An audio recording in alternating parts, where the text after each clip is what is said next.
Assalamualaikum warahmatullahi wabarakatuh. Berjumpa lagi dengan kami di channel Sajadah Kiai. Kali ini kami akan membahas Ki Ageng Muhammad Besari, pendiri pesantren Tegalsari. Pesantren Tegalsari Ponorogo didirikan oleh Kiai Ageng Muhammad Besari pada abad 18. Tetapi masa kejayaan pesantren ini terjadi saat diasuh oleh Kiai Kasan Besari. Ribuan orang santri konon yang belajar di pesantren ini. Di antara mereka adalah Raden Ngabehi Ronggowarsito, seorang pujangga Jawa kenamaan abad 19.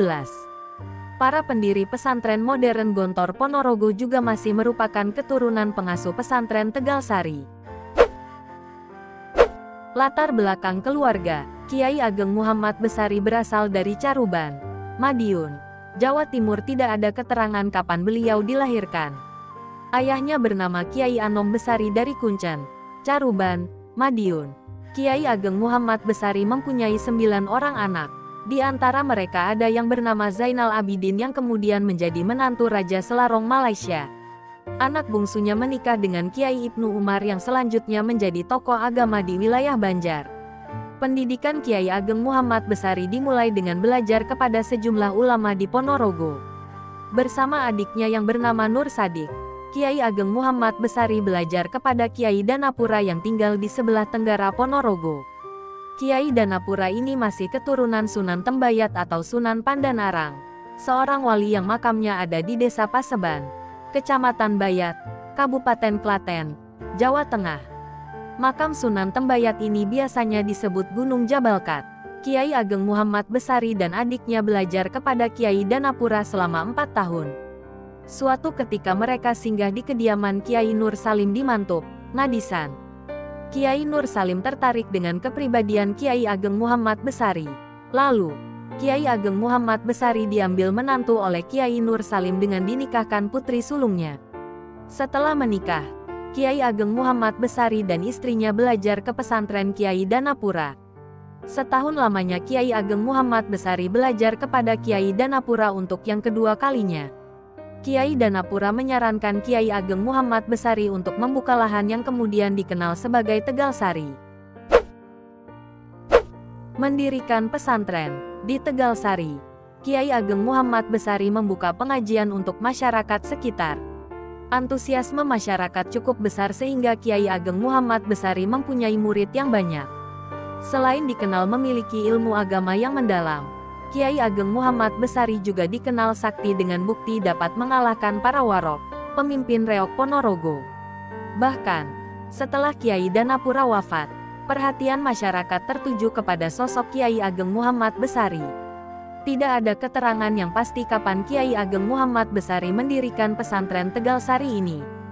Hanya saja, diperkirakan pesantren ini berdiri pada abad 18. Nama Kiai Ageng Muhammad Besari semakin dikenal masyarakat dan pesantrennya juga semakin terkenal sejak kehadiran Pakubuwono II, Raja Kerajaan Mataram, sebelum terpisah menjadi Kasunanan Surakarta dan Kasultanan Yogyakarta. Ceritanya, saat itu Istana Kartasura berhasil dikuasai oleh Mas Garendi dan pengikutnya dari kekuasaan Pakubuwono II yang bekerja sama dengan Belanda. Pakubuwono II ditemani Tumenggung Wiratirta melarikan diri ke arah timur menuju Madiun.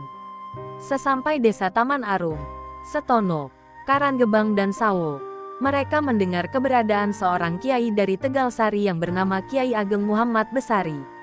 Konon, saat tengah malam, Pakubuwono II mendengar suara gemuruh seperti gerombolan lebah yang keluar dari sarangnya. Pakubuwono II segera menemui Tumenggung Wiratirta dan bertanya, "Tumenggung, dari mana asal suara lebah itu?" "Maaf Baginda, itu bukan suara lebah, tapi itu suara Kiai Ageng Muhammad Besari dan para muridnya yang sedang berzikir," jawab Tumenggung Wiratirta. Kemudian Pakubuwono II mengajak Tumenggung Wiratirta untuk sowan kepada pendiri pesantren Tegalsari ini. Kiai Ageng Muhammad Besari menyambut kedatangan Ra Mataram ini dengan penuh hormat.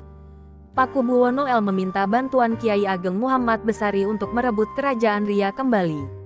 Kelak jika kerajaannya telah berhasil dikuasai, Pakubuwono II berjanji akan menjadikan desa Tegalsari sebagai tanah perdikan, yakni wilayah yang dibebaskan dari pembayaran pajak. Singkat cerita, setelah kerajaan dapat direbut kembali, Pakubuwono Il menempati janjinya untuk menjadikan Tegalsari sebagai tanah perdikan. Kiai Ageng Muhammad Besari juga ditawari Pakubuwono Il untuk menjadi Bupati Ponorogo. Namun pendiri pesantren Tegalsari ini menolaknya. Kiai Ageng Muhammad Besari hanya menerima tawaran menjadikan Tegalsari sebagai tanah perdikan. Sebuah sumber menyebutkan bahwa Kiai Ageng Muhammad Besari pernah menerima tawaran Pakubuwono II untuk menjadi penghulu. Sebagai perbandingan, selain menjadikan Tegalsari sebagai tanah perdikan, Pakubuwono II juga melakukan hal yang sama terhadap wilayah Pamijahan Tasikmalaya, Jawa Barat yang didiami Syekh Abdul Muhyi W. 1730, seorang ulama yang makamnya selalu ramai oleh para peziarah. Jadi, wilayah Pamijahan juga menjadi tanah perdikan seperti Tegalsari. Setelah Tegalsari menjadi tanah perdikan, semakin banyak orang yang belajar kepada Kiai Ageng Muhammad Besari. Bangunan pesantren semakin bertambah, nama pesantren Tegalsari semakin terkenal. Pengajaran kitab-kitab berbahasa Arab sebagaimana pesantren saat ini sudah dilakukan saat itu. Pendek kata, pesantren Tegalsari sudah cukup maju pada zamannya. Kiai Ageng Muhammad Besari wafat pada tahun 1773, yang kemudian diteruskan oleh Kiai Ilyas tahun 1773 sampai tahun 1800, lalu Kiai Hasan Yahya tahun 1773 sampai tahun 1800, kemudian Kiai Hasan Besari tahun 1800 sampai tahun 1862, yang mana pada saat kepemimpinan Kiai Hasan Besari pesantren mengalami perkembangan yang begitu pesat. Kiai Hasan Besari wafat pada tanggal 9 Januari tahun 1862 pada usia 100 tahun. Terima kasih telah menonton video kami.